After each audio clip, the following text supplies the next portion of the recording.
பட்டுனா பச்சையப்பாஸ் தான். கைராசியான பட்டுனா பச்சையப்பாஸ் தான் சொல்லுவாங்க. காஞ்சிபுரம் பச்சையப்பாஸ் சில்க்ஸ், சென்னை, காஞ்சிபுரம், வெள்ளூர், திருவண்ணாமலை.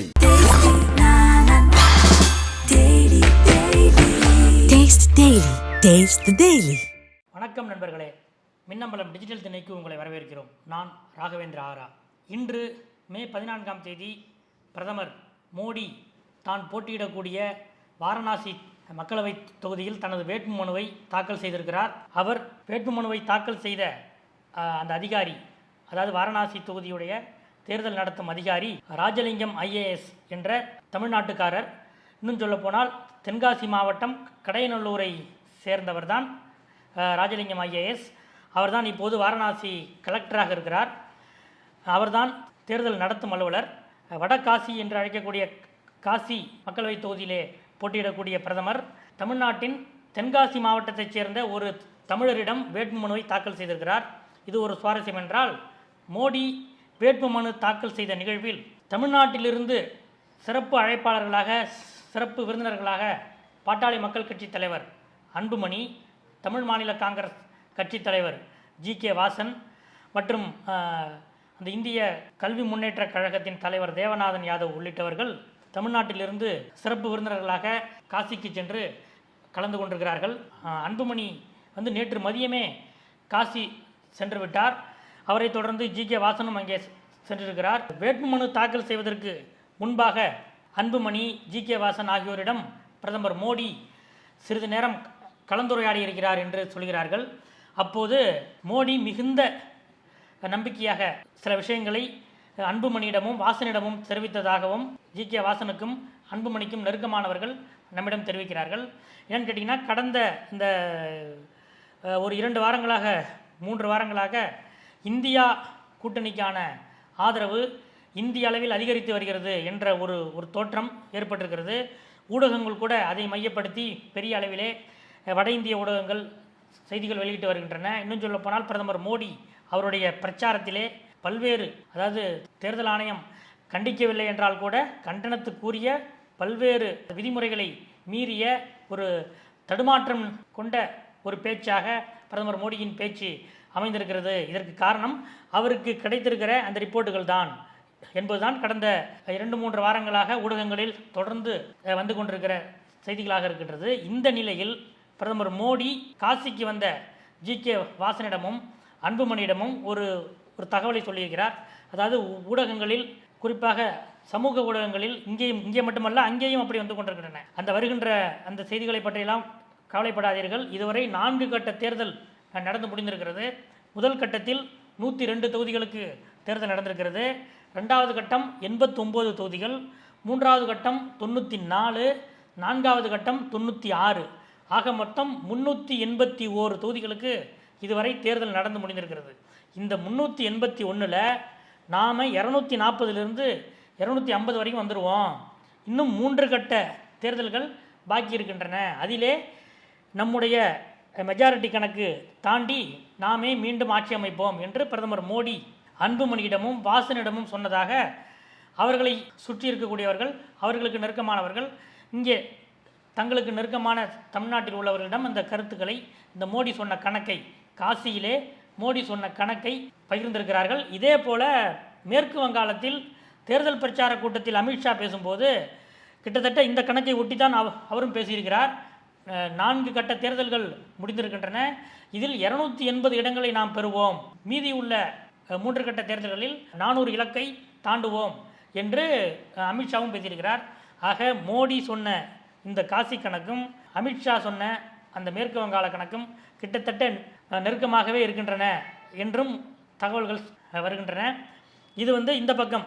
சரி, இங்கே தமிழ்நாட்டில் திமுக தரப்பில் என்ன நடந்து கொண்டிருக்கிறது என்பது பற்றி விசாரிக்கும் போது ஏற்கனவே அவர்கள் மிகுந்த நம்பிக்கையோடு இருக்கிறார்கள். ஸ்டாலின் தன்னை சந்திக்கும் ஒவ்வொரு அமைச்சரிடமும் ஒவ்வொரு மாவட்ட செயலாளரிடமும் அடுத்து இந்தியா கூட்டணி ஆட்சி தான் என்று உறுதிப்பட தெரிவித்து வருகிறார்.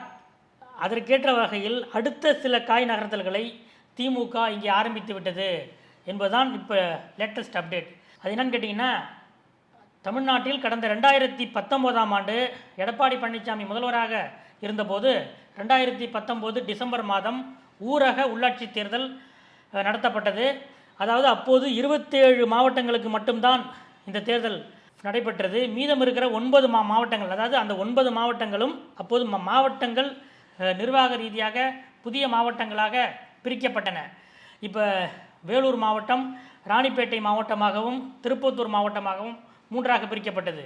அதுபோல் விழுப்புரம் மாவட்டம் கள்ளக்குறிச்சி மாவட்டம் என 2ஆக பிரிக்கப்பட்டது. அதுபோல் திருநெல்வேலி மாவட்டம் தென்காசி மாவட்டம் என 2ஆக பிரிக்கப்பட்டது.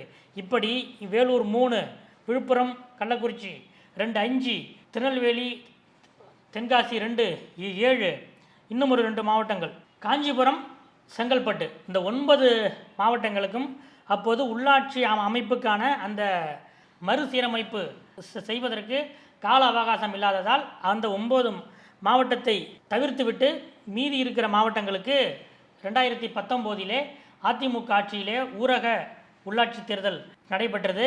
இப்போது 2024 டிசம்பர் வரப்போகிறது. அந்த 2024 டிசம்பர் மாதத்தோட அந்த ஊரக உள்ளாட்சி தேர்தல் பதவி காலங்கள் முடிவு பெற்று மீண்டும் தேர்தல் நடத்த வேண்டிய ஒரு அவசியம் ஏற்படுகிறது. அதே போல் அந்த மீதம் அதிமுக ஆட்சியில் மீதம் வைக்கப்பட்ட 9 மாவட்டங்களுக்கான ஊரக உள்ளாட்சி தேர்தல் திமுக ஆட்சிக்கு வந்த பிறகு 2021 தான் நடக்குது. இந்த நிலையில் இப்போது திமுக தரப்பில் என்ன ஆலோசிக்கப்பட்டு வருகிறது என்றால், சில முக்கியமான அமைச்சர்களிடம் இது பற்றி உரையாடிய முதலமைச்சர் ஸ்டாலின் அந்த 2019 நடந்த 27 மாவட்டங்கள், அப்போது விடுபட்ட 9 மாவட்டங்கள், இந்த மொத்த மாவட்டங்களுக்கும் சேர்த்தே இந்த 2024 ஊரக உள்ளாட்சி தேர்தலை நடத்தி முடித்து விடுவது, அதற்கு பிறகு சட்டமன்ற தேர்தலுக்கு தயாராவது என்பதுதான் முதலமைச்சர் ஸ்டாலின் கடந்த சில நாட்களாக முக்கிய அமைச்சர்களிடம் ஷேர் செய்து கொண்ட ஒரு முக்கியமான விஷயமாக பார்க்கப்படுகிறது. அந்த அமைச்சர்கள் தங்களுக்கு நெருக்கமான நிர்வாகிகளிடம் ரெடியாக இருங்க, இந்த பார்லிமெண்ட் எலெக்ஷன் ரிசல்ட் வந்தோடனே ஜூலை ஆகஸ்டில் ஊரக உள்ளாட்சி தேர்தலுக்கான அறிவிப்பு வந்துவிடும், 2024 டிசம்பருக்குள்ளே தமிழ்நாட்டில் உள்ள ஒட்டுமொத்தமாக ஊரக உள்ளாட்சி தேர்தல் அனைத்து மாவட்டங்களுக்கும் நடத்தப்பட்டுவிடும் என்று அமைச்சர்கள் சொல்லியிருக்கிறார்கள்.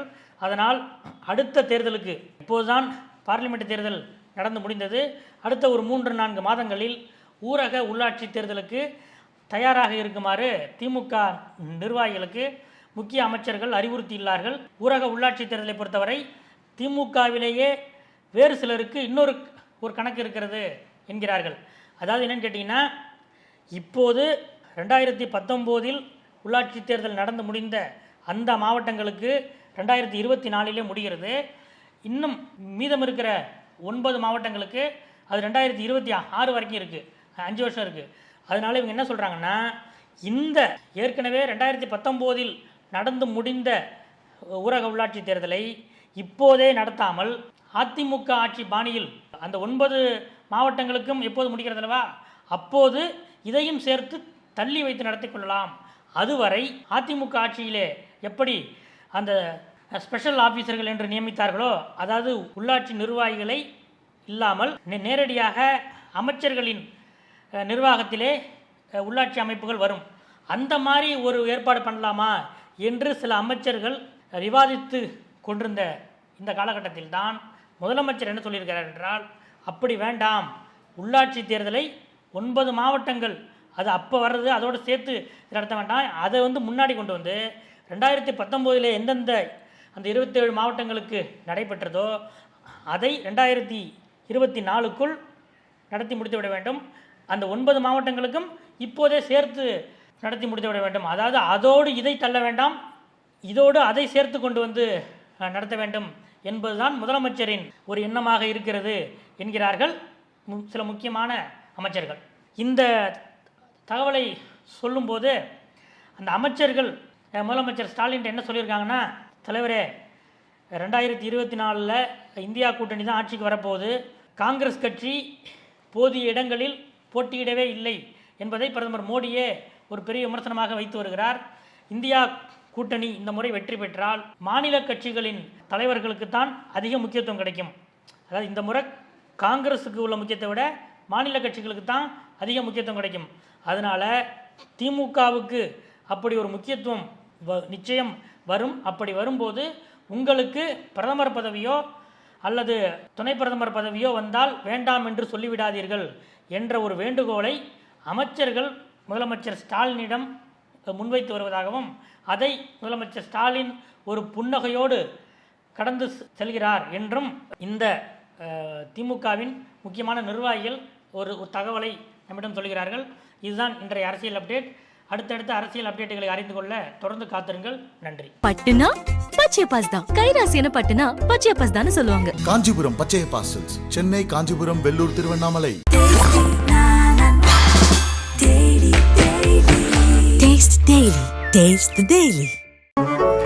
மின்னம்பலம்.com தமிழின் முதல் மொபைல் பத்திரிகை.